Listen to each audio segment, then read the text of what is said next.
Hello everyone, today is day 27 of best 30 day journey with physics. In this video we are going to study class 10 science chapter 11 the human eye and colorful world. Topics to be covered in the chapter: human eye, defect of vision, myopia, hypermetropia. ये topics हम already पढ़ चुके हैं। अगर आपने ये topics हमारे साथ स्टडी नहीं किया है तो आगे के टॉपिक्स को पढ़ने में आपको थोड़ी डिफिकल्टी हो सकती है, तो इसलिए इस वीडियो के डिस्क्रिप्शन में आपको एक लिंक मिल जाएगा, वहां जाके आप अच्छे से ये टॉपिक्स को पढ़ सकते हैं। आज हम पढ़ने वाले हैं डिफेक्ट ऑफ विजन में स्पेशली प्रेसबायोपिया के बारे में। मायोपिया और हाइपरमेट्रोपिया हम ऑलरेडी पढ़ चुके हैं। नियर साइटेडनेस का मतलब है जो हमें नजदीक की चीजें दिखती हैं, दूर की चीजें नहीं दिखती। और फार साइटेडनेस का मतलब है कि दूर की चीजें हमें क्लियरली दिखती हैं, नजदीक की चीजें नहीं दिखती। प्रेसबायोपिया जो है वो ओल्ड एज हाइपरमेट्रोपिया है, जिसमें हमें नियर की चीज देखने में भी और दूर की चीज देखने में भी प्रॉब्लम होती है। प्रॉब्लम इन द सेंस होती है कि ये तो पता लग जाएगा कि कौन सा व्यक्ति है, क्या है, लेकिन वो इमेज जो बनेगी वो इतनी ब्लर्ड बनेगी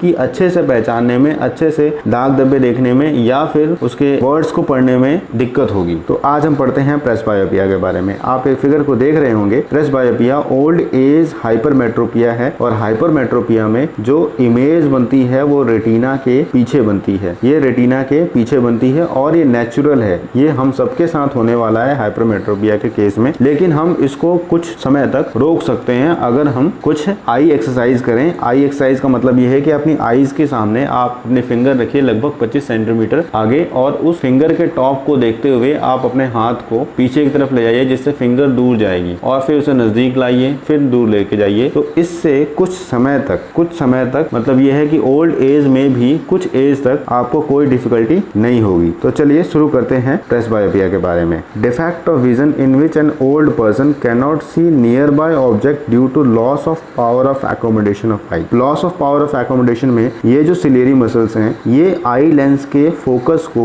बार बार चेंज करती हैं, यानी बड़ा करती हैं और छोटा करती हैं। और ओल्ड एज में ये जो सिलेरी मसल्स हैं वीक होने के कारण से जो फोकल लेंथ है इस लेंस की वो बढ़ नहीं सकती और घट नहीं सकती। इसका मतलब है हमें दूर के ऑब्जेक्ट्स देखने में भी प्रॉब्लम होगी और नजदीक के ऑब्जेक्ट्स देखने में भी प्रॉब्लम होगी, क्योंकि फोकल लेंथ ना बढ़ रही है और ना ही घट रही है। मतलब इसकी जो फोकल लेंथ है वो एक तरह से फिक्स हो चुकी है। So the near point of old person having presbyopia gradually moves away and becomes much more than 25 centimetre. जो हम 25 सेंटीमीटर पे अपनी किताब रख के या अखबार रख के आसानी से पढ़ सकते थे, वो अब हम नहीं कर पा रहे हैं ओल्ड एज में, क्योंकि हमारी जो सिलेरी मसल्स हैं वो वीक हो चुकी हैं और उसकी पावर ऑफ एकोमोडेशन मतलब लेंस को बड़ा या छोटा करने की जो पावर है वो अब घट चुकी है। प्रेसबायोपिया होता क्या है कि सिलेरी मसल्स वीक हो जाती हैं। ये हमारा नॉर्मल आई है जहाँ पे जो रेज आ रही हैं वो रेटिना के ऊपर आके क्रॉस हो रही है, इमेज यहाँ पे बन रही है। नेक्स्ट है प्रेसबायोपिक में क्या होता है कि आई लेंस जो कन्वेक्स ये जो सिलेरी मसल्स हैं ये वीक होने के कारण से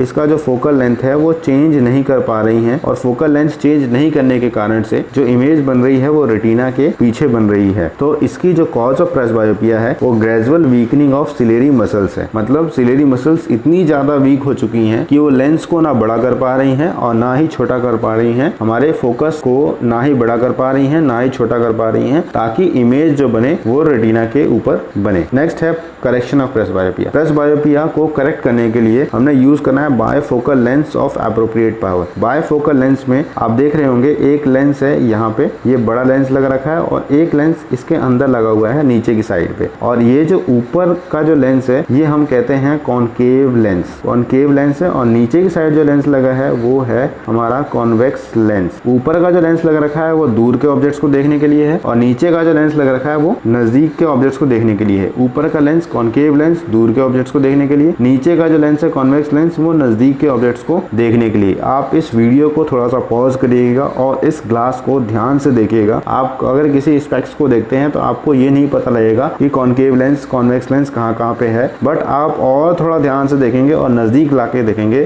तो आपको कुछ ऐसा ही इमेज दिखेगा, जिसके अंदर नीचे की साइड पे अलग लेंस लगा होगा, ऊपर की साइड पे अलग लेंस लगा होगा। तो आपसे कई बार एग्जाम्स में पूछा जाता है कि बायफोकल लेंस किसे कहते हैं और इसकी सहायता से हम कौन से डिफेक्ट ऑफ विजन को सही कर सकते हैं। So bifocal lens is basically combination of two lenses. तो basically combination of two lenses, दो लेंसेज को मिला के एक बायफोकल लेंस बनता है, जिसमें अपर साइड जो है वो कॉनकेव लेंस होता है जो कि दूर के ऑब्जेक्ट्स को देखने के लिए है, और लोअर साइड में कॉन्वेक्स लेंस है जो कि रीडिंग के लिए मतलब नजदीक के ऑब्जेक्ट्स को देखने के लिए होता है। और इससे हम डिफेक्ट ऑफ विजन प्लस बायोपिया को करेक्ट कर सकते हैं। एक और डिजीज है करेक्ट, ये भी एक ओल्ड एज डिजीज है। ओल्ड एज डिजीज आप देख रहे होंगे कि यहाँ पे ये हमारा नॉर्मल आई है, और अगर ओल्ड एज हो जाती है तो इस आई के जो लेंस है, लेंस के सामने व्हाइट कलर का जेली लाइक मटेरियल बन जाता है। व्हाइट कलर का क्लाउडी मटेरियल बनने के कारण से clouding of lens of eye that effect vision, cloudy होने के कारण से क्या होता है कि जो हमारा विजन है जो रेटिना के ऊपर बनता तो है, लेकिन वो इतना क्लाउडी बनता है कि हमें अच्छे से क्लियर नहीं हो पाएगा कि हम किस सब्जेक्ट को शब्द को पढ़ रहे हैं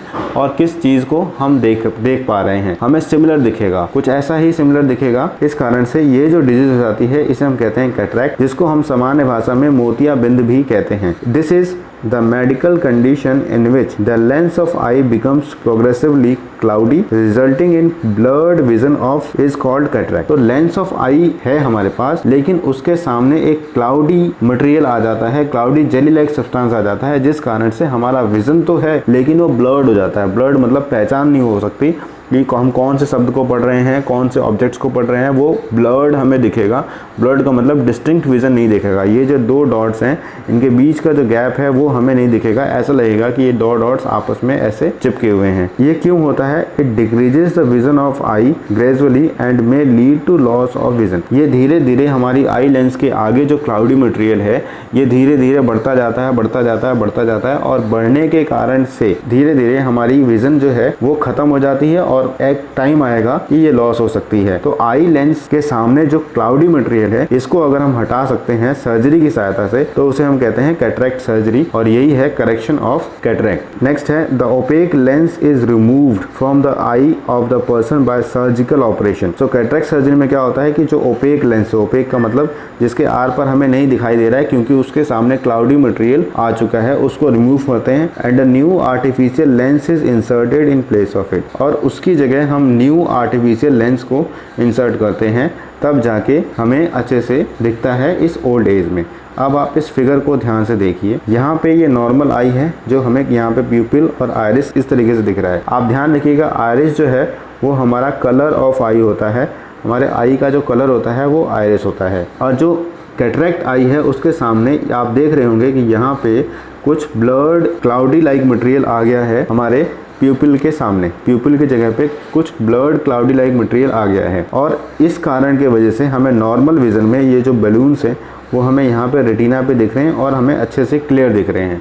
लेकिन कैटरैक्ट विजन में जिसको कैटरैक्ट हो गया, ये जो बलून्स हैं यहाँ बलून्स बन तो रहे हैं लेकिन ये कुछ ब्लरी इमेज बन रही है। हाँ, ब्लरी इमेज का मतलब ये जो बलून्स हैं इनके बीच का जो गैप है, जो लाइन है, वो सब क्लब हो चुका है, ऐसे क्लब हो चुका है। यहाँ पे ये तीनों थोड़े से अलग अलग दिख रहे हैं लेकिन यहाँ पे ये तीनों अच्छे से क्लब हो चुके हैं, यानी इमेज बन तो रही है रेटिना के ऊपर लेकिन वो क्लब बन रही है, मतलब वो ब्लर्ड बन रही है, वो अच्छे से क्लियर हमें नहीं हो पा रहा है कि वो जो बलून्स हैं वो एक साथ हैं या फिर एक के साथ चिपके हुए हैं या फिर अलग अलग हैं। Topics to be covered in next video. Next video में हम पढ़ने जा रहे हैं refraction of light through glass prism, dispersion of light, atmospheric refraction, scattering of light. ये टॉपिक्स बहुत इंपॉर्टेंट है एग्जाम पॉइंट ऑफ व्यू से, तो आप हमारे साथ बने रहिए। नेक्स्ट वीडियो में जल्द ही लाने वाला हूँ। Thanks for watching. Do like, share, comment and subscribe the channel for further learning. Thank you very much.